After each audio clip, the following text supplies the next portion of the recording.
भगवान श्री कृष्ण ने जिस प्रयोजन से धरती पर अवतार लिया, तो अवतार लेने के लिए उनको जीव भाव लेना होगा। शिव जब भी शरीर में आएगा तो उसको जीव भाव लेना होगा। जैसे आपके रूप में शिव ही आया है, अवतार लेना होगा। जैसे वो अवतरित होंगे, योनिगत होंगे, जैसे होंगे वो अब धरती के कानून के पकड़ में वो आगे। कानून नहीं का बनाया हुआ है, लेकिन ऊपर से तब बनाया हुआ है, यहाँ नहीं चलेगा, यहाँ वो फंसेंगे। अब भगवान श्री कृष्ण ने मान लीजिए कि 10,000 आदमी उनके चलते मारे गए, मान लीजिए, थोड़ी देर के लिए मान लीजिए, वैसे बहुत ज्यादा है। अब वो फिर उनका शरीर छूटा, बहलिए का तीर लगा। वैसे गंजन तो भगवान श्री कृष्ण का इसी जीवन में इतना हो गया कि मत पूछिए उतनी कहानी। क्योंकि महाभारत के बाद 36 साल श्री कृष्ण जिंदा रहे। आप नहीं जानते हैं कि 36 साल की हिम क्या। महाभारत जब खत्म हो गया, 18 दिन तो चलबे किया, उसके बाद 36 साल 107 या 8 साल की उम्र में उन्होंने शरीर छोड़ा। 36 साल वो जिंदा रहे और उनकी आंखों के सामने पूरा का पूरा यदुवंश समाप्त हो गया। उनकी आंखों के सामने उनके दोनों बेटों की हत्या हुई। हत्या नहीं हुई, उन्हीं के सामने उनके बड़े बेटे को मार के, बैठे हुए हैं पेड़ की जड़ के पास, मार के जूतों से उसके सर को रगड़ा जाने लगा। तब जाके श्री कृष्ण को थोड़ा क्रोध आया। उनके सामने बेटे उनके मारे गए, आपसे में लड़के मरे, कोई दूसरा नहीं मारा। उसके बाद जो खून का मारने जाने से जो खून का छींटा उनके देह पर पड़ रहा था, बैठे हुए थे पेड़ की जड़ के पास, छींटा जो पड़ रहा था उसी को धोने वो वहां गए थे। और धो के जैसे फिर वहीं एक पत्थर पर बैठे ही थे वो कि तीर आके लगा। पारधी आया दौड़ के, कहा कि पहचान लिया, कहा पारधी मैंने बह लिया। पारधी आया दौड़ के, कहा कि भगवान हमसे भूल हो गई, हमने समझा एक चिड़िया खूबसूरत सी है, लाल ओठ है उसके, मैंने तीर चला दिया। धुंधला था, अभी सुबह नहीं हुई थी पूरी तरह, धुंधला था, आज जहर वाला तीर था चला।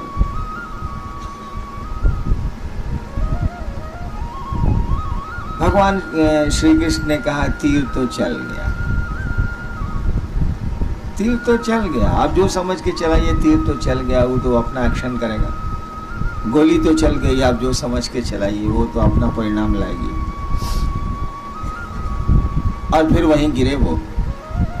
और ये भी जान लीजिए, श्री कृष्ण की लाश पड़ी है और 3 दिनों तक किसी को पता नहीं चला कि श्री कृष्ण मर गए।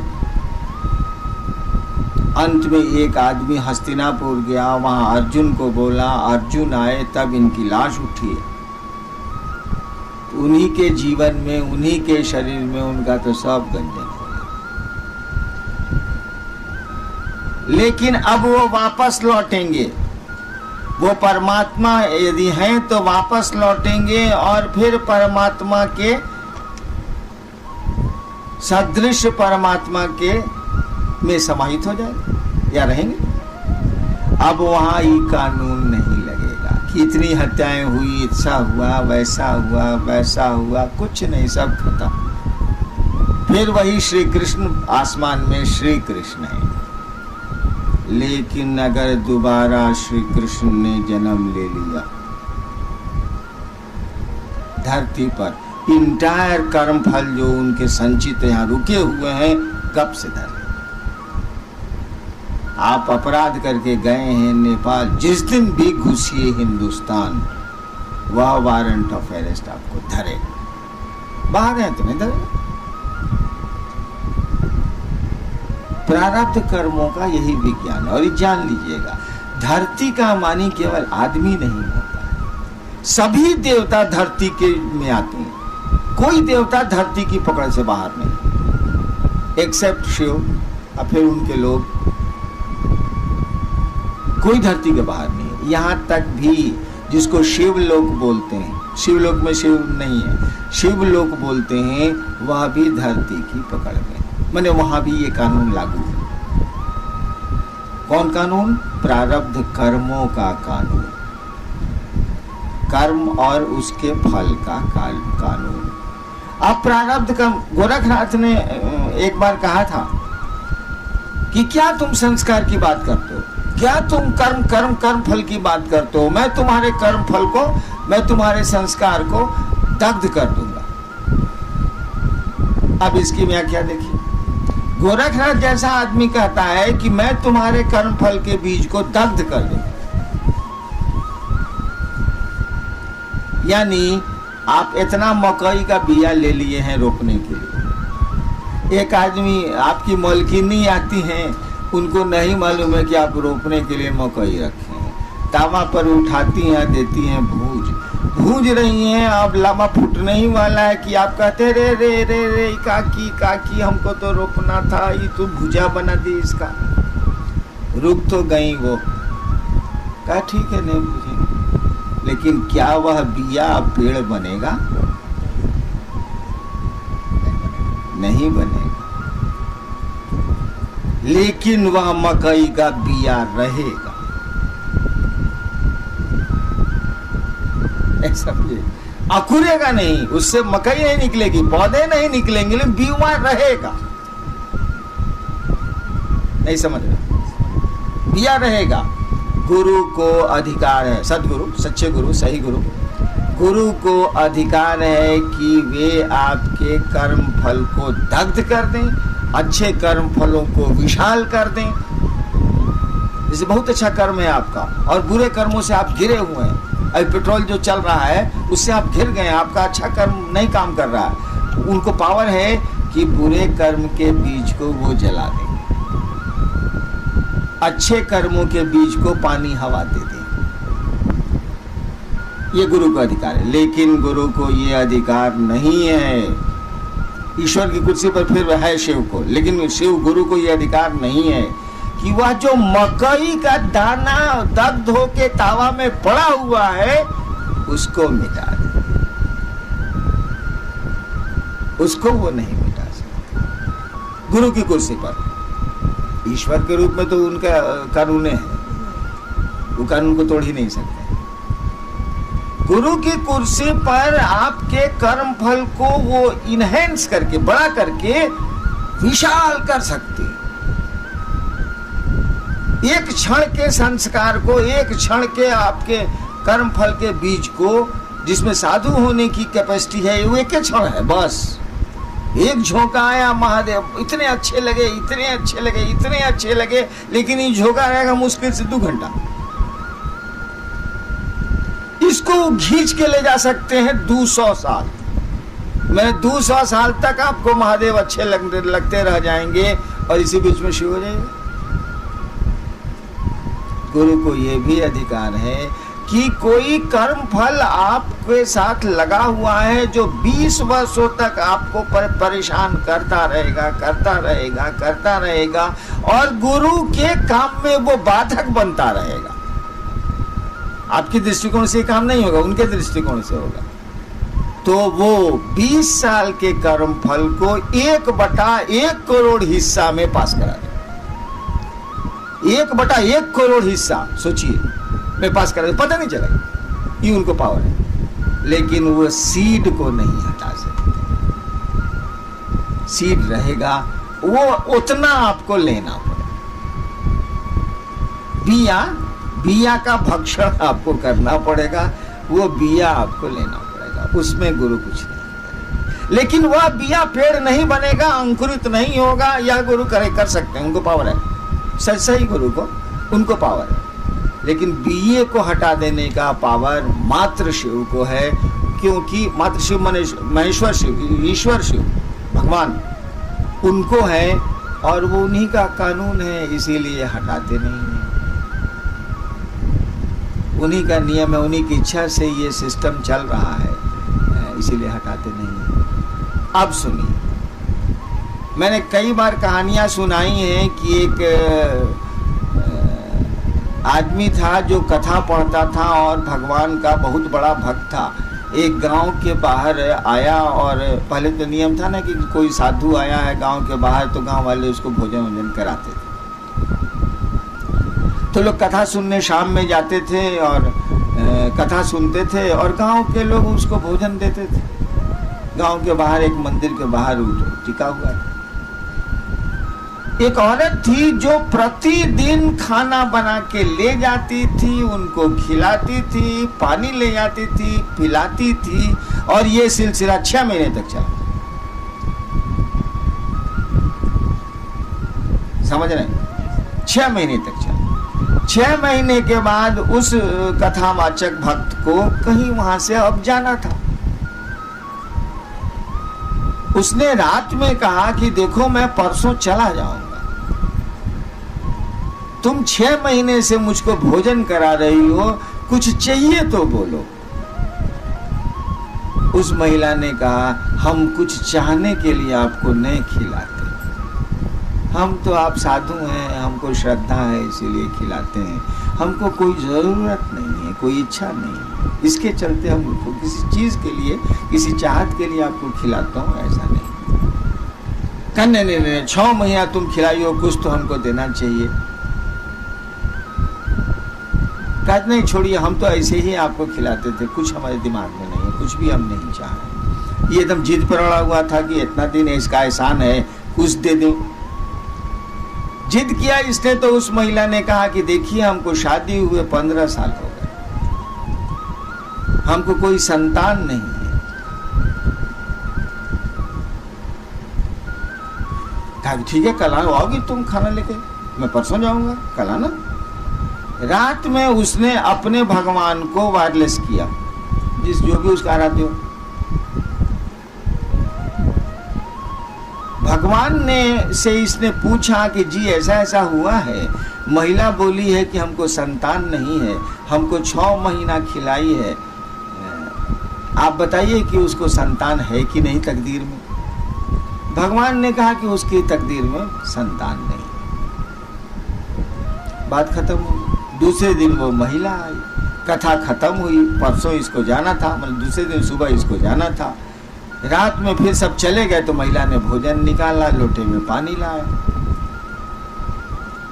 कहा कि खा लीजिए। कहा कि देखो हम खाएंगे नहीं, तुम 6 महीना हमको खिलाई हो, और भगवान ने जब कह दिया कि तुम्हारी किस्मत में संतान नहीं है, हम तुमको संतान दे नहीं सकते, हम खाएंगे नहीं। बहुत जिद की कि भैया हम तो पहले भी कहा था किसी चीज के लिए आपको नहीं खिलाना है, आप खाइए। तो आप जिद किया तब ना हम बोले हैं, हम तो बोल भी नहीं रहे थे, हम चाय के लिए खिलाया भी नहीं था आपको। वो आदमी नहीं खाया, कहा कि हम इतना भी नहीं कर सके तो क्यों खाना खाया। और महिला जिद कर रही है खाने के लिए, नहीं खाया। वह महिला बहुत उदास मन से कि हम काहे बोल दिया, बाबा जी खाए नहीं, काहे बोल दिया। उदास मन से वही खाना और वही लोटा में पानी लिए हुए घर को वापस जा रही थी। चांदनी रात थी, जा रही थी तो गांव में पीच रोड थोड़ी ही है, खेत की मेड़ है, खेत के मेड़ पर जाना है। ये बहुत दुखी थी, सोचते जा रही थी कि हम कौन पाप किया जो हम उनको कह दिया कि हमको संतान नहीं है। ती भी बहुत, अब खाए काहे नहीं वो, यही सोचते जा रही थी। उधर से को मलंग साधु चला आ रहा था। अब मेड़ तो एक एक है, कोई उतरेगा तब ना मेड़ वापस करेगा, नहीं उतरेगा तो टकरा जाएगा। साधुओं भी मलंग था, वो कुछ सोचते हुए आ रहा था, वो ध्यान नहीं दिया कि कोई सामने से आ रहा है। यो बेचारी इस चिंता में थी, इसने भी ध्यान नहीं दिया कि सामने से कोई आ रहा है। दोनों टकरा गए, खेत के मेड़ पर दोनों टकरा गए। टकरा गए तो खाने का बर्तन और लोटा फेंका गया। बर्तन फेंकाया और लोटा फेंकाया तो साधु ने देखा कि अरे इसमें तो रोटी है। साधु ने कहा मां रोटी है। बस बिना सोचे समझे 4 गो रोटी थी, 4 गो रोटी सब्जी खाया, और लोटा अभी खेत में टेढ़ा हुआ था, उसमें पानी था, पानी पिया और कहा कि माँ जाओ, मैंने 4 रोटियां खाई हैं, तुम्हें 4 संतान होगी।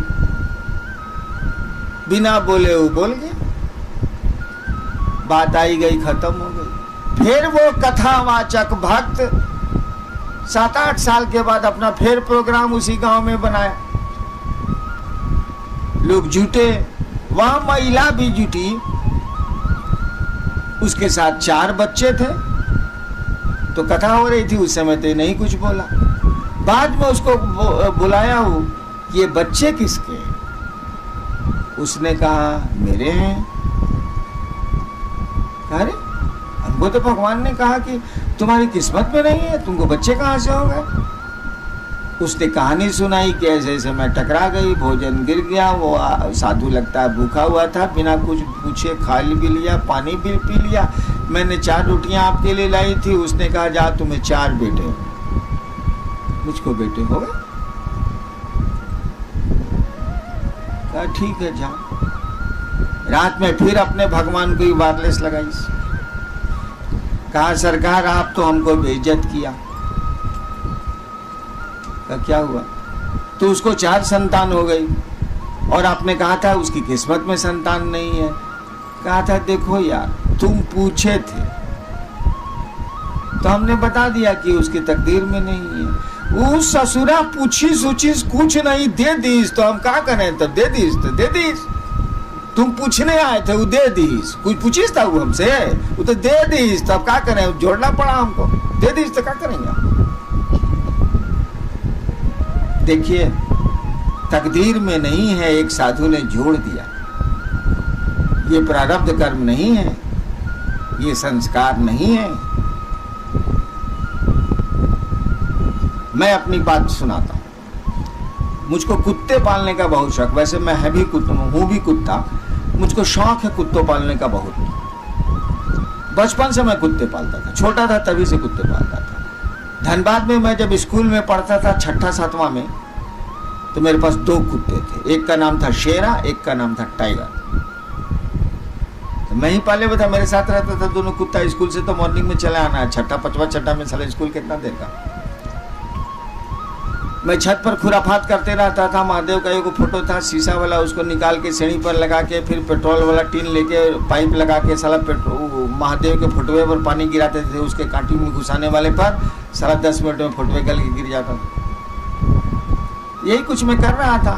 तब तक नीचे 2-3 साधु थे, 3 साधु थे लाल कपड़ा पहने हुए, आवाज दे। तो हम ऊपर से बालकनी से झांके, देखा कि 3 वो साधु है बरामदा के आगे नीचे। दोनों कुत्ता तो मेरे साथ ही रहता था। हम का दोनों कुत्ता चला नीचे, मैं भी उसके साथ था। मैंने छिटकी नहीं खोली तो तीनों साधु खड़ा था सामने। हमने कहा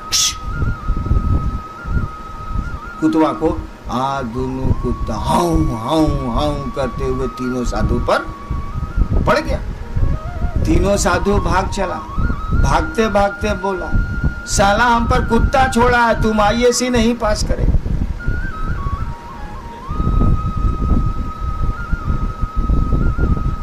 इतनी बात हमको थोड़ी याद थी, इससे ज्यादा याद नहीं थी। कौन इस पर विचार करता है? आए हम IAC में, पहला बार जो काम किया वो माइक से नहीं सुना सकते।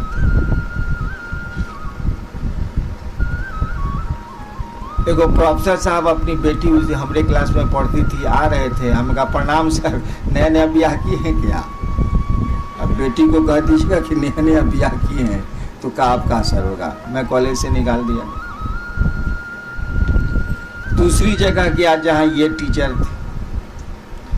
एगो हमारे साइंस के हेड ऑफ डिपार्टमेंट थे। हम किया क्या था बदमाशी, H2S गैस होती है ना, जो बड़ी बसाती है, साइंस के तो स्टूडेंट लोग हैं, तो उसको बरामदे में बना के उसमें क्लिप लगा दिया जाता है रबर में कि गैस नहीं लीक करे। खरी प्रयोग करना होगा तो उसको बीकर में डाला जाएगा, ऐसे बंद रहेगा। खुल जाएगा तो साला तो इलाका का इलाका गंधाइन कर देगा। तो मैं अकेले एक दिन जा रहा था कॉलेज में, ऊपर में लेबोरेटरी थी, वो जो पाइपवा में क्लिपवा लगा हुआ था खोल के हम पॉकेट में रख लिया। चले गए। 20 मिनट के बाद तो पूरा कॉलेज गन्हाइन गन्हाइन गन्हाइन हो गया। साला लेबोरेटरी बॉय हमको देख ली, कह दिया HOD को, हेड ऑफ डिपार्टमेंट को, हमको बुलाया गया। हम कहा सर को हम तो नहीं जानते हैं सर, हम क्या जाने सर, क्या नहीं लेबोरेटरी बॉय आपको देखा है। हम कहा सर कौन चीज़ देखा है, तो हमको बाहर ले गया। H2S क्लिप लग चुका था H2S गैस के पास। कहा उसमें प्रैक्टिकल कंपलसरी था, अगर प्रैक्टिकल में फेल तो फेल। तो बोला कि देखिए मेरी ज़िंदगी तक आप पास नहीं करिएगा। हम कहा सर हम पास तो नहीं करेंगे, लेकिन आप भी फेल कर जाइएगा सर। सर ऊपर से कूद जाएंगे तो अब क्या होगा सर। 2 साल गया। तिबारा एक बहुत बड़े गुरु जा रहे थे साहेबगंज से, मैं उनका दुल्हरुआ था। फर्स्ट क्लास में थे, उसमें फर्स्ट क्लास था। हम कहा बाबा दोनों बार झगड़ा करके हम परीक्षा पास नहीं किए हैं IAS से। एक लाइन वाली बोला, सड़क बंद हो तो डाइवर्सन ले लो। सड़क बंद हो तो डाइवर्सन ले लो, मैंने अगर मार्ग बंद है तो पार मार्ग से जाइए, डाइवर्सन जाइए। साइंस में पढ़ते हो ना, आर्ट्स में चले। उसके बाद मेरा रिजल्ट क्या है, बैठे हुए 7 विषय में हमको डिस्टिंक्शन आता था, जबकि रात भर मसान में रहते थे, इन्हीं के साथ रहते। देखिए हमारे कर्म फल में तो नहीं था कि IAS पास नहीं करेगा, साधु ने डाल दिया कुत्ता लुकाने पर। अब वैसे लोग नहीं है, लेकिन एक जमाना था कि थे लोग। वो बोला कि IAS से तुम पास नहीं करेगा, और IAS में बॉटल नेक हमेशा हो जाए, हमेशा हो जाए, हमेशा हो जाए। तो फिर एक गुरु ने ही मुझको कहा कि सड़क बंद हो तो बगल के रास्ते से निकल जाओ। साइंस में हो ना, हम जी आर्ट्स में चलो।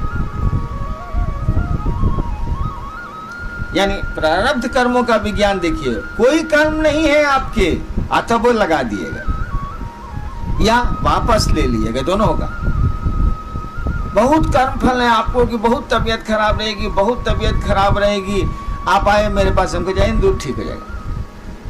वो जो सीड वहां तक काम किया है, उसके बाद मुरझाने लगेगा। मुरझाने लगेगा तो पेड़वा मुरझा जाएगा। पेड़वा जब मुरझा जाएगा तो कटवा कहां से करेगा, मुरझा के मर जाएगा।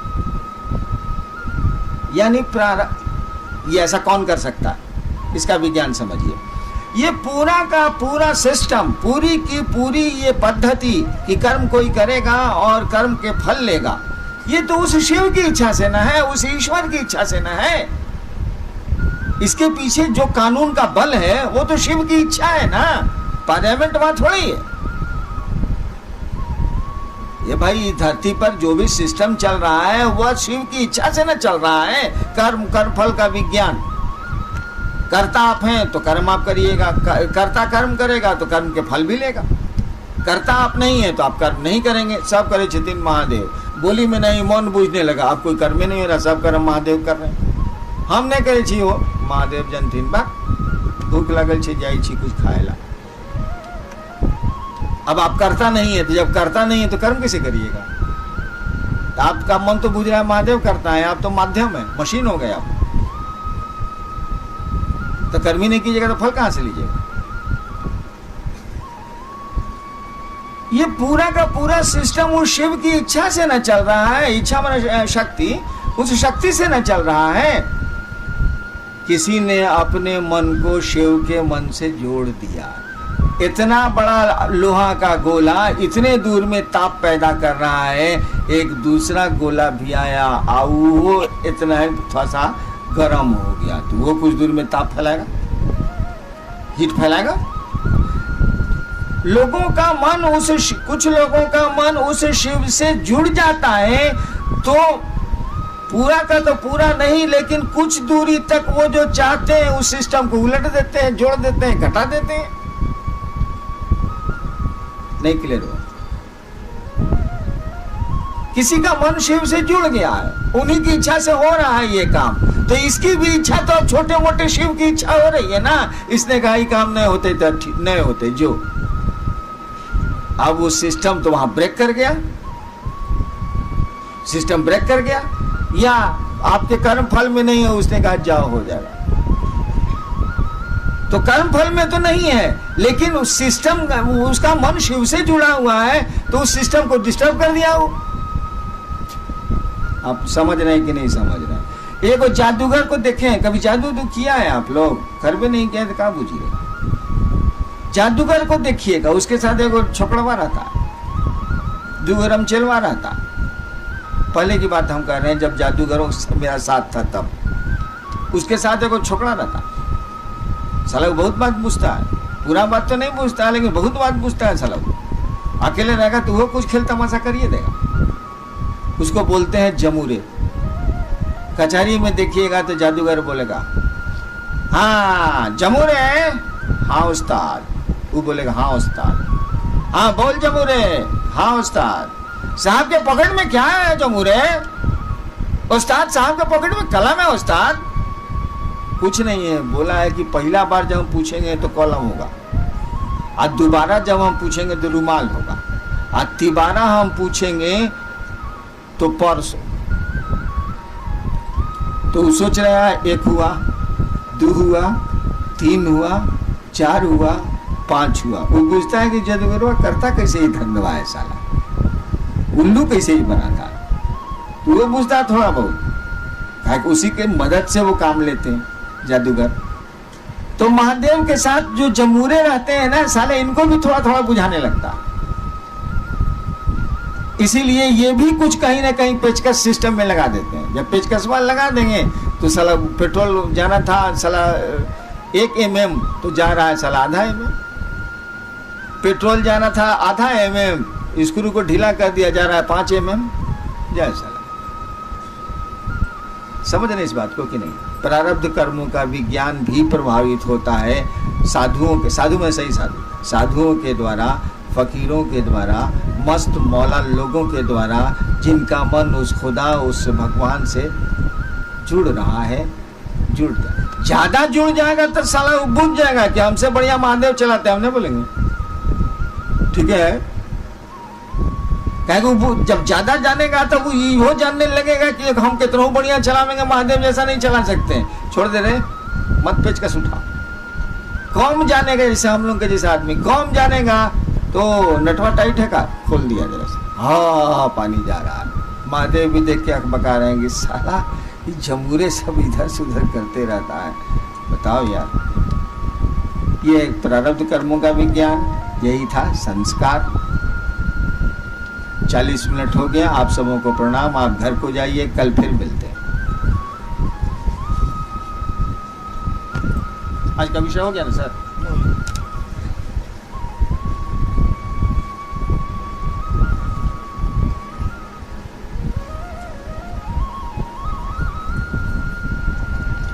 लेकिन नया विषय था शिव शिष्टा में, इसकी व्याख्या कम हुई, नया विषय।